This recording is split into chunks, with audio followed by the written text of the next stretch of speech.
Okay, it's no small thing to go last at a conference such as this. And one might hope of the final presentation that it says something of what this all comes to in some deep and abiding sense. And of course, that's going to be very difficult because we've been wrestling with a lot of different contours of Ian's work over the last couple of days. And nevertheless, I'm going to try to do so, and I hope a compelling and interesting way. And we're going to see what happens. So let me frame the discussion first. What I so love about Ian's recent work is that he's not in the least shied away from asking some truly fundamental metaphysical questions. In fact, these questions in many ways pervade the work. And yet, I think a discerning reader finds that two fundamental questions in particular frame the entire discussion, the tangled answers of which are slowly developed, or at least suggested, throughout 28, I think, scintillating chapters. So on the front end, even before the table of contents, the question of Plotinus, but we, who are we? And it's a question that Ian returns to occasionally throughout the book. And on the back end, on the first page of chapter 28, the final chapter of the book, it is the question of being, the question of Heidegger, the question of Leibniz, the question that has haunted the philosophical tradition, namely, why is there something rather than nothing? These two monumental questions. Of course, there's a relationship between the questions of some tangled nature. You might argue that the way you answer one question is going to implicate how you answer the other. And at least what's part of the matter with things is that we have no orienting space or position from which to answer these questions. We do not know who we are. We don't know why we or anything exist. And of course, there's an apophatic dimension to Ian's thought too. He's more concerned, I'd say, with keeping those fundamental questions alive rather than answering them and saying, here's the certain answer. That would be too a left hemisphere approach. Okay, nevertheless, I think he has developed a profound metaphysics or parameters, metaphysical parameters for offering an answer to these questions, or at least an entry point to these questions in terms of value, in terms of axiology. So I want to try to do that today with you. I want to do so in 5 propositions. So a word about propositions first. Matt had reminded us, it's come up several times. I follow Whitehead in this. Propositions should not just be reduced to the verbal content of logical justification. Propositions are not just about declarative statements of fact, whether true or false. They include that, but there's more to our engagement with propositions for Whitehead. So instead, when I speak of propositions today, I'm speaking as lures for feeling. Or Whitehead will speak of propositional feelings as the way we feel our way into the content of propositions as potentials.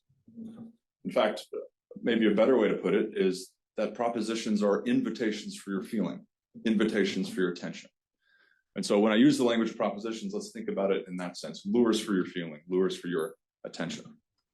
And I want to embed these 5 propositions in a constellation of different resources and quotations. Another thing I so love about Ian's book is the entire argument is carried along by his an immense amount of resources, wonderful quotations. There's something to be valued about a quotation which fits perfectly an argument that's being made. And I think you've demonstrated that brilliantly. Proposition 1, first lure for your feeling. The cosmos is not anthropomorphic. Rather, human beings are anthropocosmic. In other words, we are an expression of this cosmos and not a deviation from it. I like this language of anthropocosmic.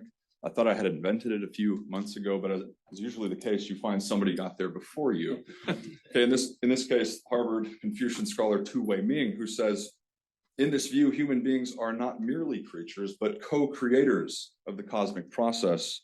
We must take responsibility, he says, for this anthropocosmic interplay. It's a beautiful way of expressing it. Of course, he wasn't alone. Nikolai Berdyaev, one of my favorite Russian scholars, the knowledge of man rests upon the supposition that man is cosmic in his nature. The French Jesuit priest, Teilhard, the person, the human monad is like every monad, essentially cosmic.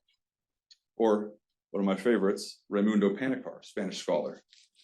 The human community is not limited to its fellow human creatures. The human community is also cosmic, since the human being is an integral and even constitutive part of the cosmos itself. So, of course, it's an ancient insight that we are part of the cosmos and not a part from it. but it's one that we forgot, certainly in many ways in the development of modern philosophy. It's one we hear forgotten in pithy statements uttered by popular scientists. For example, consider a tweet exchange, 2019, between the astrophysicist Neil deGrasse Tyson, we'll all know who deGrasse Tyson is, and a brilliant response, I think, by the late comedian Norm Macdonald. So Tyson gets up early in the morning at 6 a.m. of some kind. He tweets to his very large following, "The universe is blind to our sorrows and indifferent to our pains. Have a nice day." Great way to start the morning. To which MacDonald, I think, brilliantly responds, "Neil, there's a logic flaw in your little aphorism that seems quite telling. Since you and I are part of the universe, we would also be indifferent and uncaring. Perhaps you forgot, Neil, that we are not superior to the universe, but merely a fraction of it. Nice day indeed."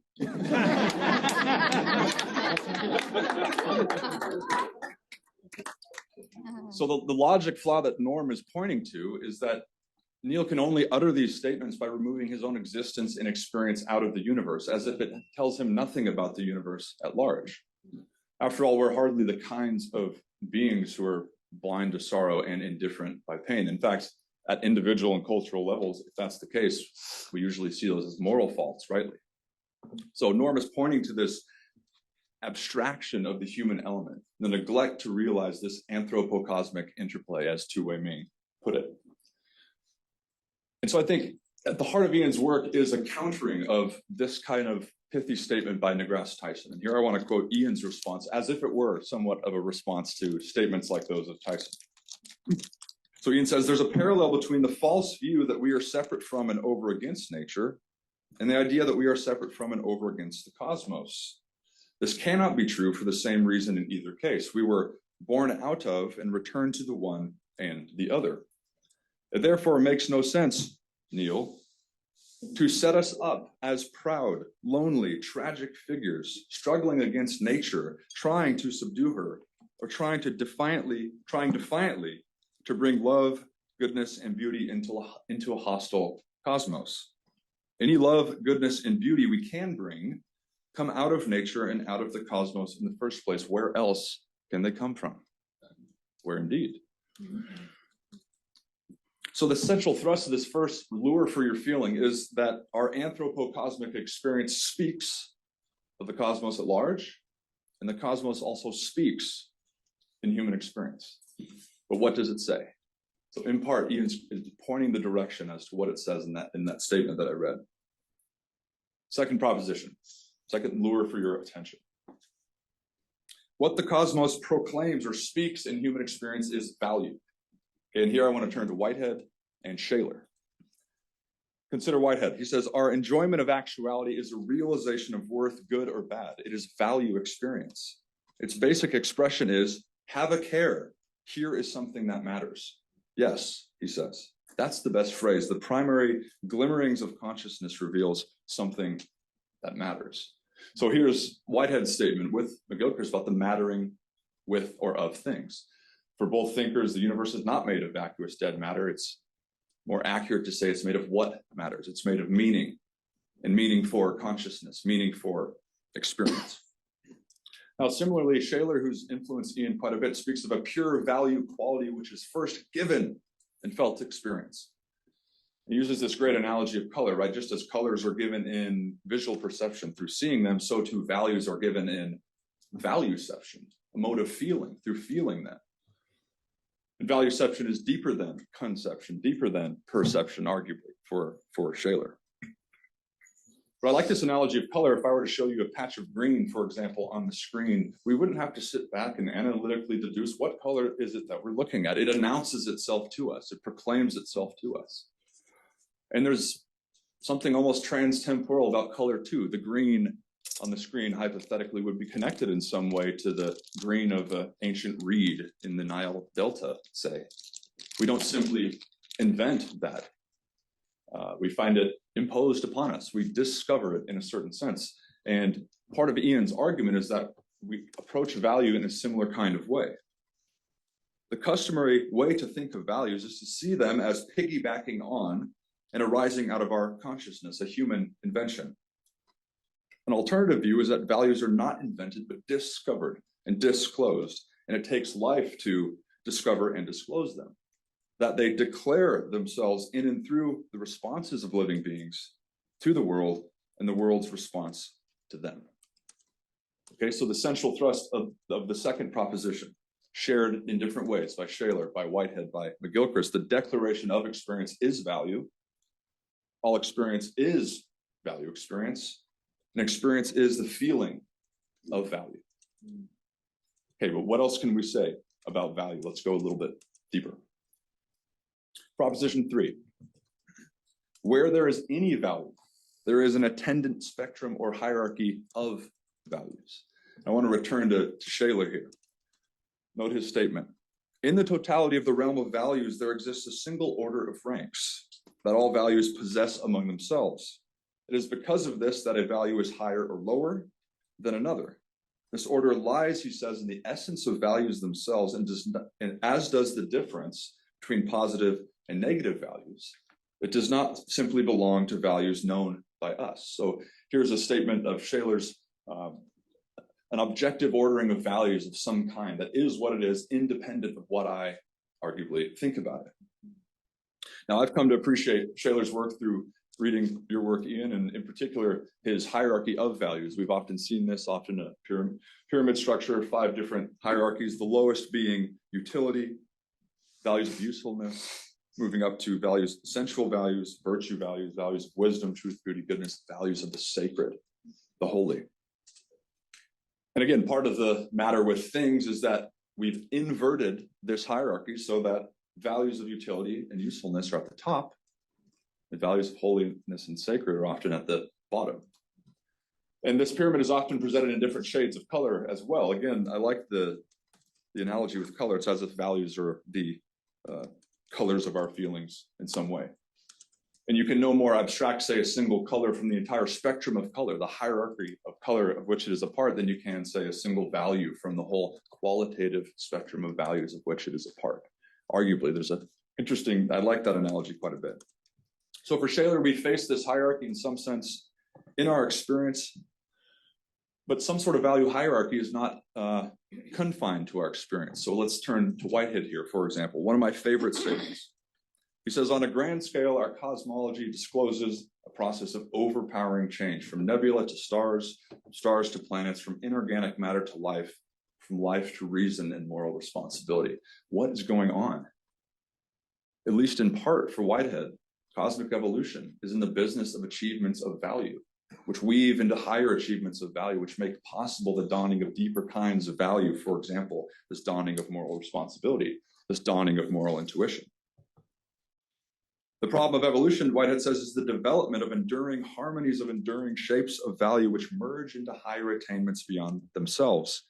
Aesthetic attainment, he says, is interwoven with the texture of realization. So Whitehead, aesthetic value is the widest and most inclusive form of value that's applicable to the universe. It's in this light that Hartshorne, his assistant for a time, says that the most general principles of harmony and intensity are more ultimate than the laws of physics and the reason for there being natural laws. Provocative. Harmony and intensity are aesthetic principles that are deeper than the laws of physics precisely because they're embodied within them.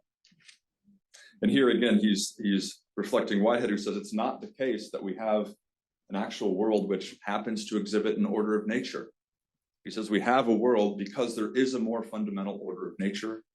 He follows that saying all order is aesthetic order, and the moral order is merely certain aspects of the aesthetic order.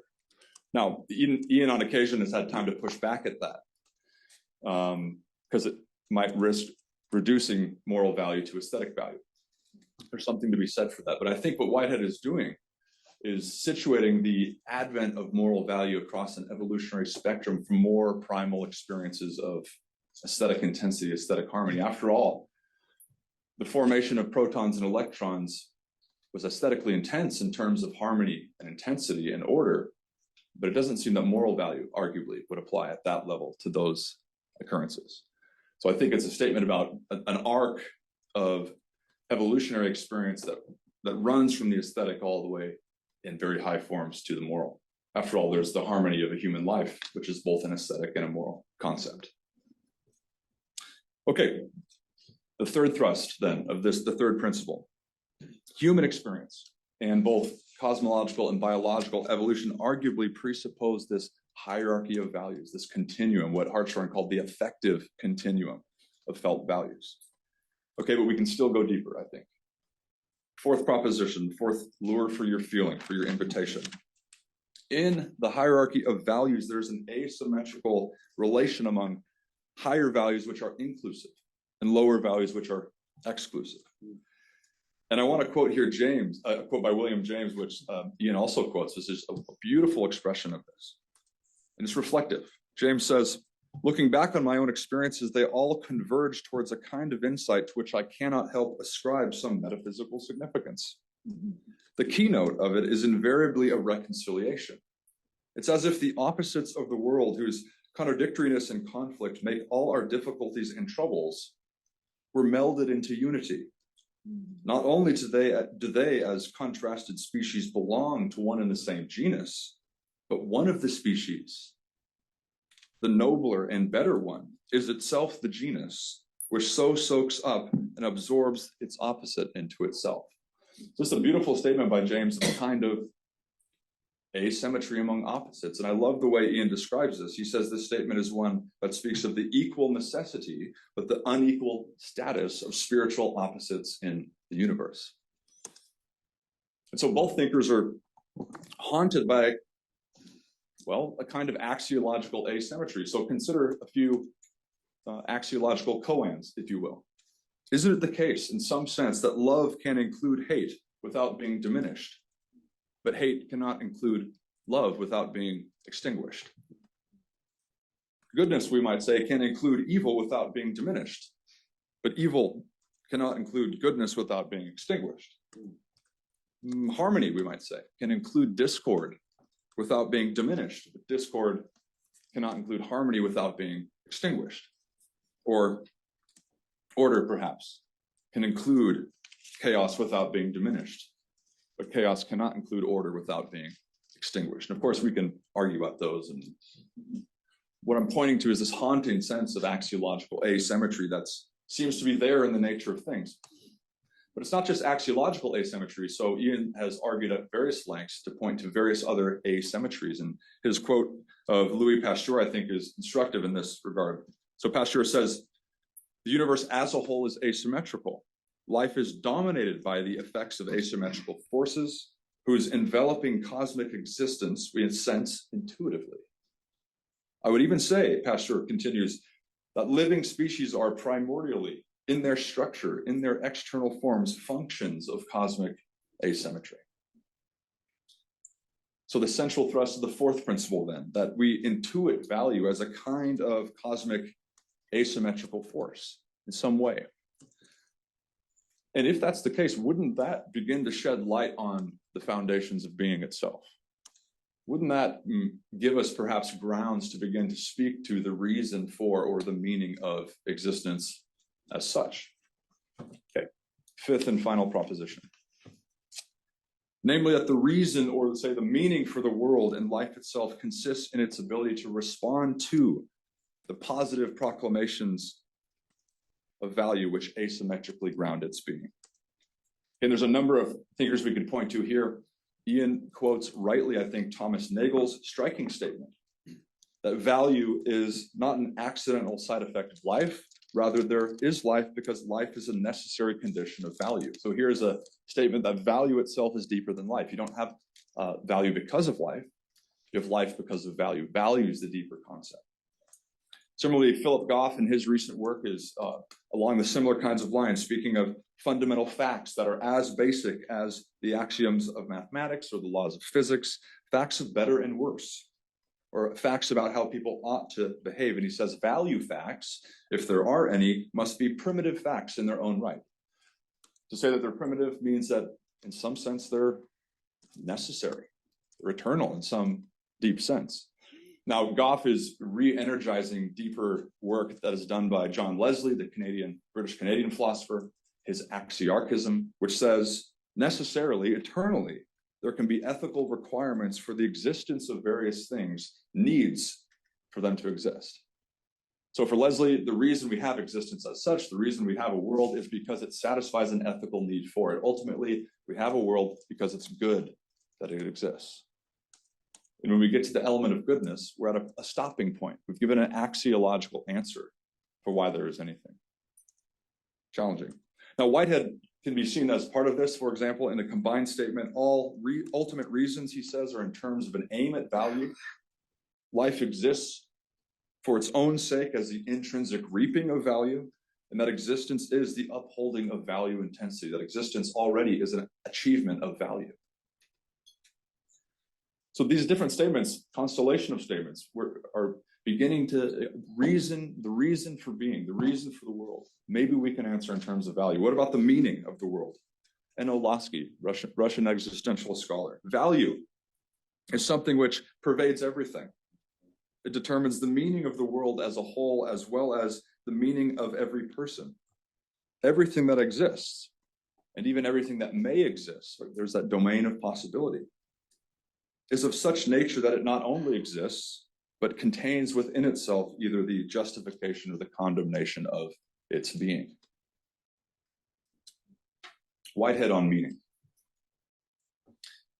And in fact, this is just a partial statement, but Whitehead is responding to the question of where is it that he thinks philosophy should start? And this statement is a part of his answer. He says, our enjoyment of the values of human art or of natural beauty, our horror at the obvious vulgarities and defacements which force themselves upon us, all of these modes of experience are sufficiently abstracted to be relatively obvious. And yet, evidently, they disclose the very meaning of things. Again, a statement about value and meaning. So there's possibilities of value, there's possibilities of meaning that are in the nature of things. So here McGilchrist is absolutely right on. It's not we who originate the possibility of truth, goodness, or beauty in the cosmos. He says, I see value as intrinsic to the universe and the possibility of appreciating and responding to value, therefore fulfilling its potential as one reason for the cosmos to have evolved for life. And yet, arguably, in a Weltanschauung, which sees value as an ontological primitive, we might have grounds to say that value is not just one reason for the universe to have evolved, but the reason the universe has evolved, the reason, hypothetically, we have a universe at all. Okay, so we've seen 5 propositions as lures for your feeling, invitations for your attention. 1, the cosmos is not anthropomorphic. Human beings are anthropocosmic. 2, what the cosmos proclaims in human experience is value. 3, where there is any value, there is an intended spectrum or hierarchy of values. 4, in the hierarchy of values, there's an asymmetrical relation among higher values which are inclusive and lower values which are exclusive. And 5, that the reason or the meaning of the world and life itself consists in its ability to respond to the proclamations of positive value which asymmetrically ground its being. And I want to conclude here with a final challenge. And I think it's a sort of through line that runs through Ian's work, namely the challenge of moving from a merely propositional way of knowing to a dispositional orientation towards the world. What would it be like to develop a kind of attitudinal axiology that is transparent to these, well, transcendent values which ground our being, which find expression in us, which arguably point an arrow over our shoulder towards an arc of human purpose and human meaning? And if we could do that, wouldn't that be a way of answering who it is we are and why it is that we or anything should exist? Thank you.